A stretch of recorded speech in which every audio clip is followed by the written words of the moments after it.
Snitch. Once that label sticks in prison, there's no protection, no second chances. Because once you break the code of silence, you become the target. Not just by one man, but by the entire system that breathes behind those walls. And the first on our list was a man who once ruled the streets. But when he ended up behind bars, that same code came for him, even in a wheelchair. James Whitey Bulger.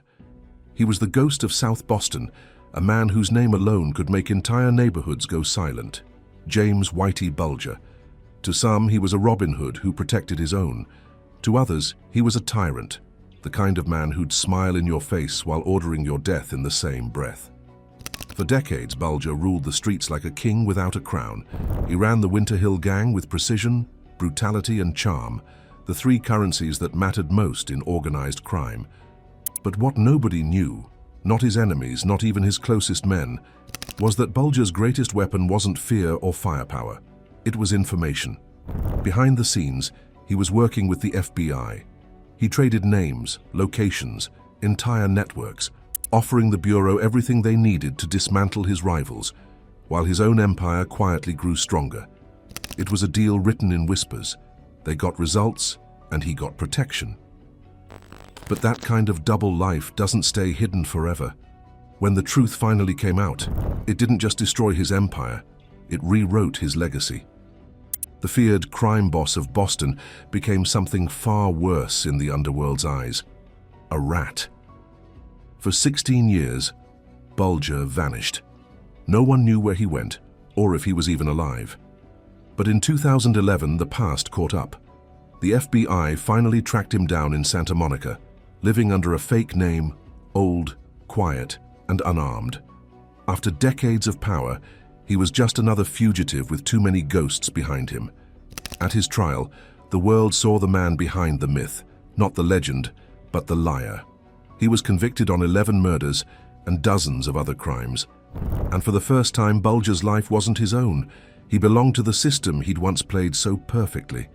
But even prison has a code, one older, darker, and far more permanent than the law. In 2018, at 89 years old, Bulger was transferred to USP Hazleton, a federal penitentiary in West Virginia known for violence, overcrowding, and chaos. It was a dangerous move, and everyone knew it. Inside Hazleton, men lived and died by the same unspoken rule: snitches don't make it out. When Bulger arrived, he was frail, confined to a wheelchair, and barely able to lift his head. But reputation travels faster than any man. Within hours, the whispers started. The old-timers recognized him. They'd seen his story on the news, read the headlines, heard the rumors. The rat from Boston was here. That night, Hazleton went quiet. The kind of quiet that only comes before violence. Inmates moved through the darkness like shadows. No shouting, no noise, just intent. By morning, the silence was over.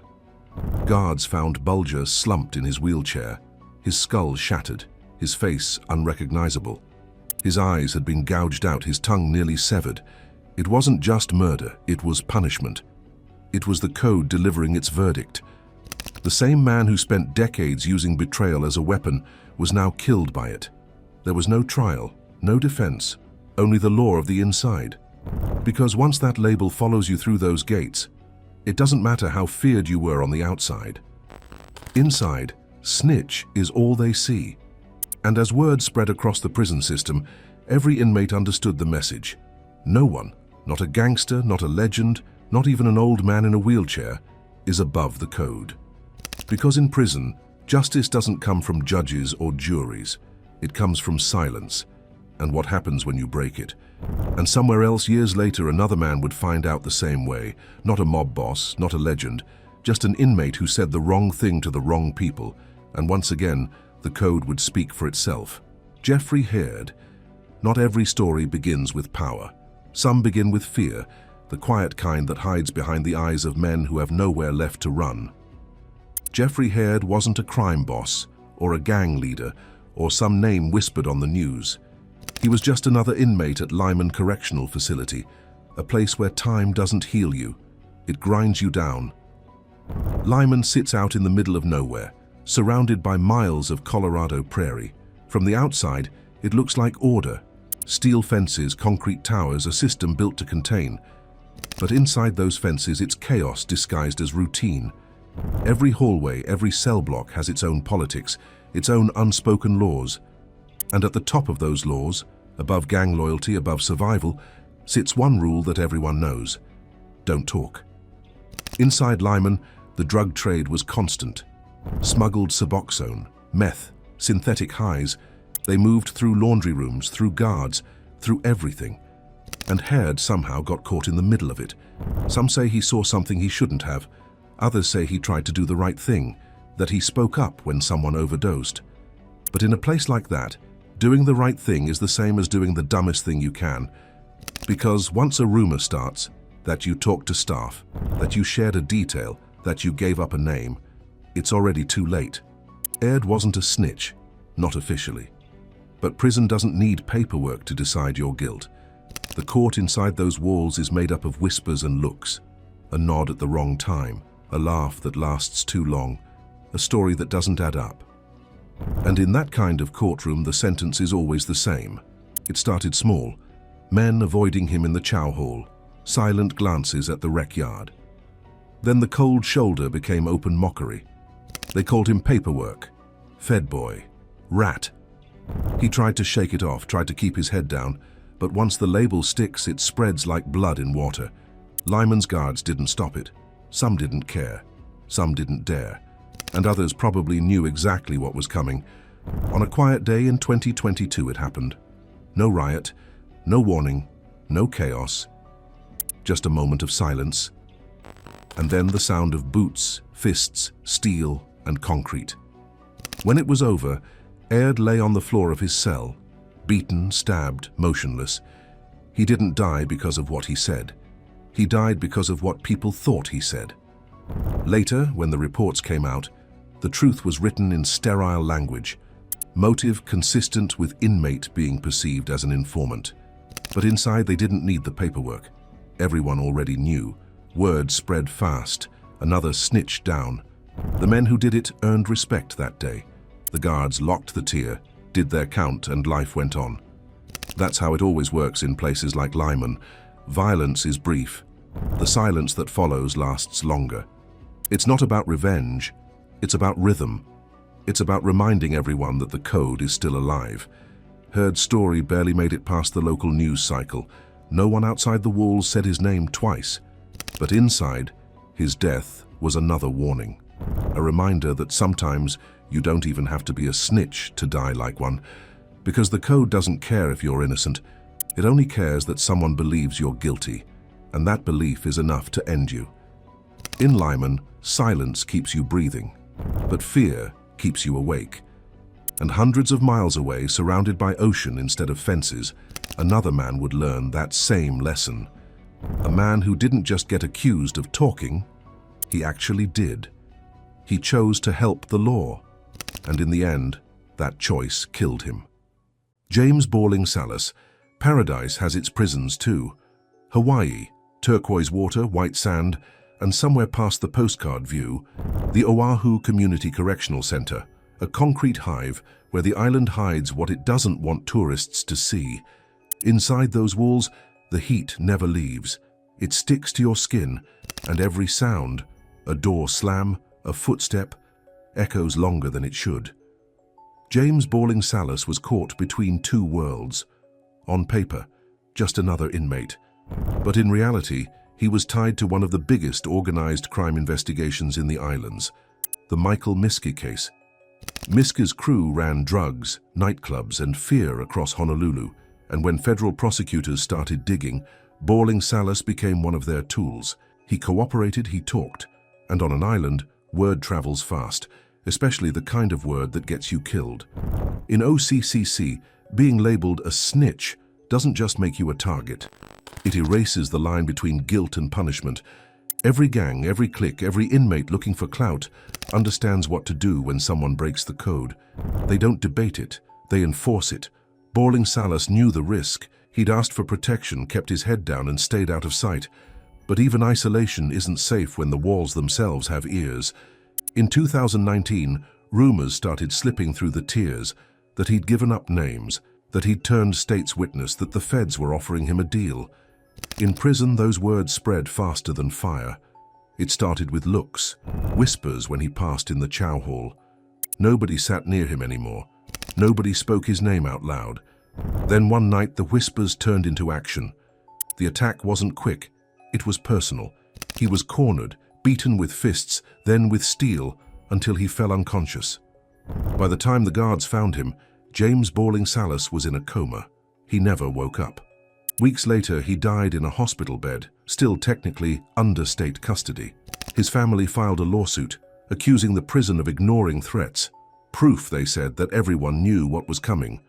Court filings confirmed it. He'd been targeted because of his cooperation in the Miski case. But inside OCCC, there was no surprise.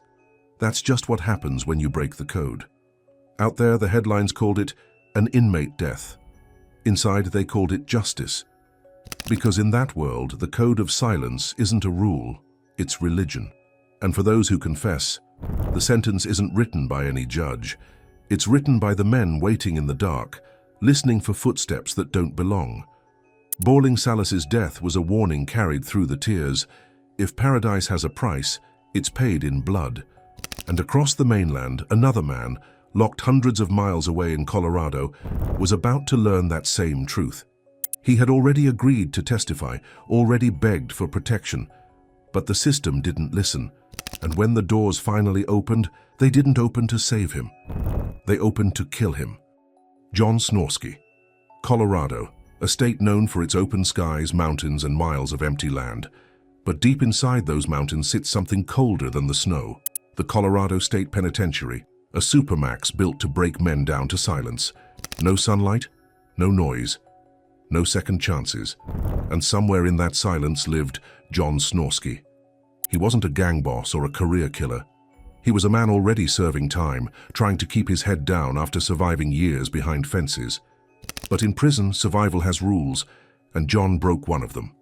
He agreed to testify. It started with another murder, one that happened inside the walls. Snorsky saw more than he should have, and when the investigation came around, he made a decision few ever do.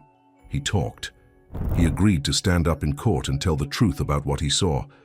But truth is a luxury you can't afford in a place built on lies and loyalty. The moment that choice was made, his fate was sealed. He knew it. He felt it every time he walked the tier, every time a conversation went quiet when he passed. He wasn't one of them anymore. He was marked. Snorsky begged for help. He sent letters, filled out request forms, written pleas asking for protective custody. He told staff, "They're going to kill me." The paperwork is there, a man pleading with a system that never listens fast enough. But in a place like Colorado State Pen, those warnings are just noise on a busy shift. In 2017, the silence finally broke. The attack was quick, surgical, and fueled by rage. When the guards found him, John Snorsky had been stabbed 43 times. 43. Each wound a message, carved deep enough to leave no doubt. He never made it to that witness stand. The truth he was supposed to tell died with him. Afterwards, officials called it a targeted assault. They talked about an ongoing investigation, but everyone inside already knew the real reason. Snorsky broke the code. He tried to work with the system instead of surviving it. And for that, he was erased. In prison, justice moves in whispers. When a man talks, his name starts echoing down hallways he can't escape. And when that echo reaches the wrong ears, it always ends the same way. Fast, violent, and final. The saddest part isn't how he died. It's how predictable it was. Every inmate, every guard, every person who read his letters knew what was coming. But in that world, once you're labeled, even protection becomes a death sentence waiting for a place to happen. The paperwork said homicide, but everyone inside knew the real name for it. Silence enforced. And while John's body was carried out of the cell block in another prison, chaos was building. Not from one killing, but from hundreds. A place where the code of silence didn't just punish one man, it consumed an entire prison. Dennis Weaver, spring 1993. Southern Ohio Correctional Facility, Lucasville, a place already simmering with anger, ready to boil over. For years the tension had been building, racial divides, overcrowded cells, gang rivalries, and one spark that lit the fuse. A dispute over tuberculosis testing, seen by Muslim inmates as a violation of faith. But under that excuse was something deeper. Rage. Rage at the guards, rage at the system, rage at the idea that anyone inside those walls still had control over them. When the doors broke open, chaos took its first breath. Inmates overran the guards, seized the control blocks, and within minutes, the entire prison fell under their rule. For 11 days, Lucasville became its own nation, one ruled by fear and blood. At first, there were demands, better conditions, more respect, no forced testing.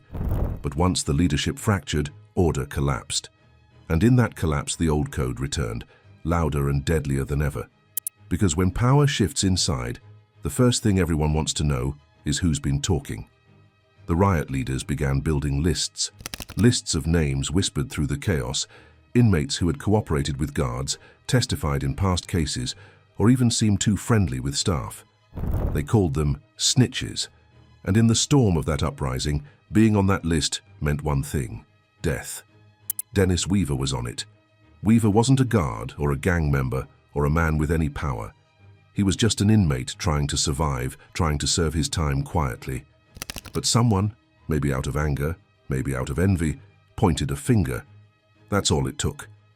Within hours, the death squad formed, a group of inmates armed with homemade shanks, pipes, and vengeance. They dragged Weaver and others from their cells, one by one. There were no trials, no questions, just execution. They beat him, tied him up, and ended his life in the middle of a prison that no longer had rules. 5 men died that way. 5 inmates singled out, not for what they did, but for what they were accused of being. Snitches. When the riot finally ended, 9 inmates and 1 guard were dead. The facility was wrecked, the smell of smoke and blood soaked into every wall. And among the ruins, investigators found what they already knew: a new list scribbled on scraps of paper, marked with names that never got crossed off in time. Dennis Weaver's death became a symbol, not of rebellion, but of what happens when the code of silence becomes law, when rumor replaces justice, when vengeance replaces order. In the years that followed, Lucasville became more than just a riot. It became a warning, a reminder that when the balance of power inside collapses, the first to fall are always the ones accused of breaking the code.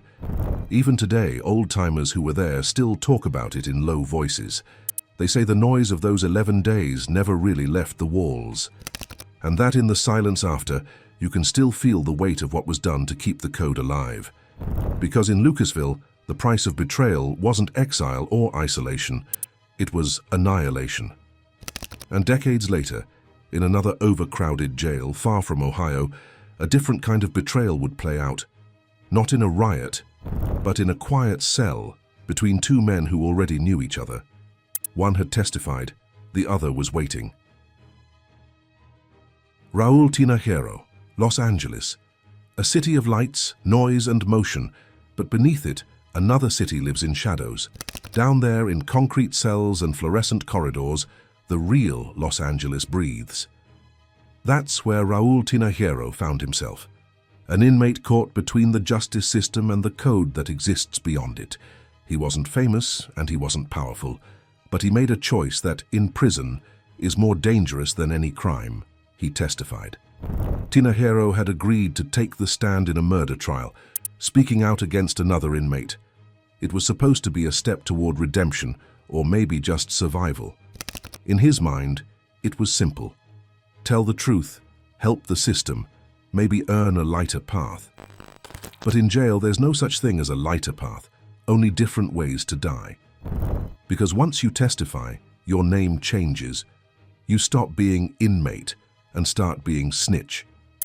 And no matter how many protective orders or custody transfers they write up on paper, those walls still talk. LA County Jail is one of the largest and most chaotic detention centers in the United States, a place where thousands of men cycle through every day and secrets last about as long as a cigarette burn. Gang lines run deep. The politics are old, and everyone knows everyone's business. Tinajero's decision didn't stay secret for long. Word spread through the tiers. He was helping the prosecution. He was testifying against a man who'd already earned respect inside, a man with reach. The system knew what that meant. They placed Tinajero under a protective order, separated him from the mainline population. But even protection can be a death trap when the same guards who watch you are part of the rhythm of that world. Some indifferent, some complicit, some just too tired to care. One night, he was moved back into a shared unit. The paperwork said it was temporary, just a housing shuffle, nothing more. But among inmates, there's no such thing as coincidence. And the man he testified against was there, waiting. No shouting, no fight, just silence. A cell door closing. And when the guards made their rounds, they found Raul Tinajero dead, strangled with a strip of torn bedsheet. The official report called it a failure of supervision. The code called it justice. Inside, no one needed to ask why, everyone already knew. Because in jail, revenge doesn't always roar. Sometimes it whispers, and once you've spoken against another man, your voice never really leaves the walls. Tinajero's murder barely made the news. It was buried under other headlines: gang raids, celebrity scandals, politics. But for those who live behind bars, it was another reminder that no one escapes the code, not even with a court order, not even under protection. The message was the same as it's always been. Once you speak against another inmate, the system can't save you, because it's the system itself that leaks your name. And while the city above went back to its rhythm, somewhere far from California, in a quiet prison in Iowa, another man would find himself on the wrong end of the same code, not because he testified, but because of what people said about him. A label that mixed the two most hated words inside any prison wall: child predator and snitch. And when those words followed him, they came with a hammer. McKinley Robbie. By 2021, the Anamosa State Penitentiary in Iowa had a reputation that spoke for itself. Old, overcrowded, understaffed, a place that had been around for more than a century. From the outside, it looked calm, almost historic, with stone towers and clean fences. But on the inside, it was a pressure cooker, violence simmering under routine. McKinley Robbie was serving his time quietly. He wasn't known, wasn't feared, wasn't anyone special. But in prison, it doesn't take fame to make enemies. It just takes a label. And the two worst labels you can wear inside are child predator and snitch. Once those words stick, they burn through every bit of respect or safety you thought you had. It doesn't matter whether they're true. Inside the rumor is the truth. March 23rd, 2021, a normal day in Anamosa. Guards were on rotation. Two inmates, Michael Dutcher and Thomas Woodard, were planning an escape attempt. They had tools, they had timing, and they had rage. Somewhere in that chaos, Robbie got in their way. To this day, there's debate about what exactly happened. But what's known is this.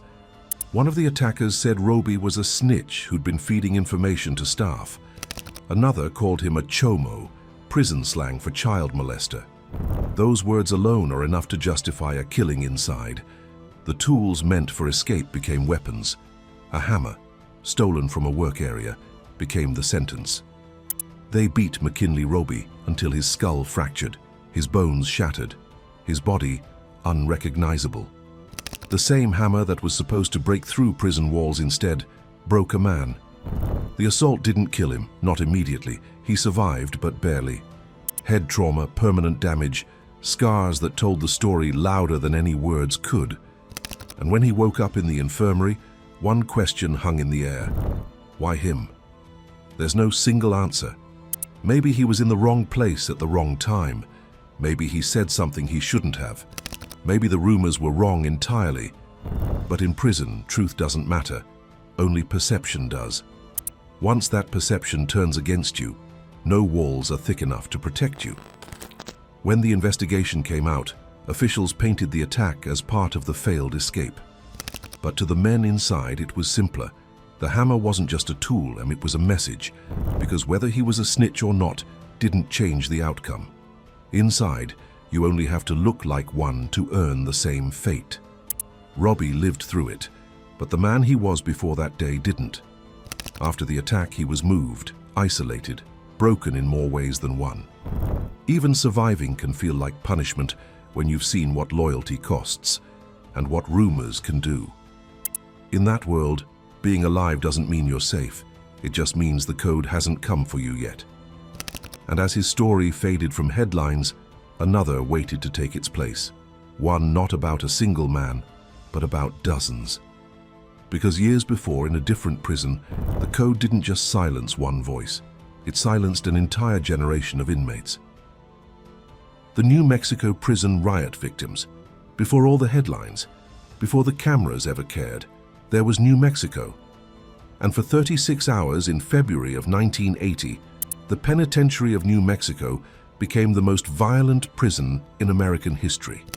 It began just before dawn, a cold night in Santa Fe, guards making rounds, inmates half asleep. A simple mistake started it, a door left unlocked, a chance, a spark. And when the first cell opened, the flames of revenge caught fast. Within minutes, hundreds of inmates poured out. The power was cut, the radios went dead, and in the darkness, the men took control. No riot squad, no command, just chaos. Raw, human chaos. The prisoners broke into the control center, overran staff and dragged guards through the halls. But it wasn't random. It was purposeful. They weren't just looking for freedom, they were looking for names. Because before the riot, the administration had kept lists of inmates who'd cooperated with staff, informed on others, or testified in disciplinary cases. They called it the snitch list. And when the rioters found it, they found their targets. That list became a map of vengeance. Inmates stormed through dorms in tears, screaming out names, pulling men from hiding spots, from under bunks, from behind steel doors. Some begged, some ran, none escaped. They used whatever they could find. Pipes, torches, blades sharpened from steel beds. Men were beaten, burned alive, dismembered. Others were tied down, tortured for hours. The air filled with smoke, blood, and screams that echoed through the concrete like the building itself was crying. By the time the sun rose again, over 30 inmates were dead. Some estimates say more than a dozen of them were on that snitch list, hunted one by one, executed not by the system, but by the code itself. The aftermath looked less like a prison and more like a battlefield. Walls blackened by fire, bodies charred beyond recognition, names reduced to numbers on reports. The guards who survived could barely describe what they saw. Even hardened inmates wept when they walked through what was left. No prison in US history has seen that level of brutality since. And yet, the message that came out of it was the same one that had always ruled the inside: snitches don't survive. It wasn't about justice anymore. It was about control. The riot was the code made flesh, the unspoken law taking form in fire and blood. A collective reminder that inside those walls, silence isn't just respect. It's the only thing keeping you alive. When the government rebuilt the penitentiary of New Mexico, they installed new locks, new systems, new designs. But no upgrade could erase the ghosts of that night. Even today, correctional officers say the air in the old facility still feels heavy, like the walls remember what happened. Because those walls were witnesses. They saw what men do when law disappears, when revenge becomes sacred, and when the word snitch is enough to turn brother against brother. And in the end, the riot wasn't just a story about brutality. It was the code of silence at its purest, most horrifying form. 36 hours, dozens dead. A lesson carved into American prison history forever. When you break the code, the walls break you back.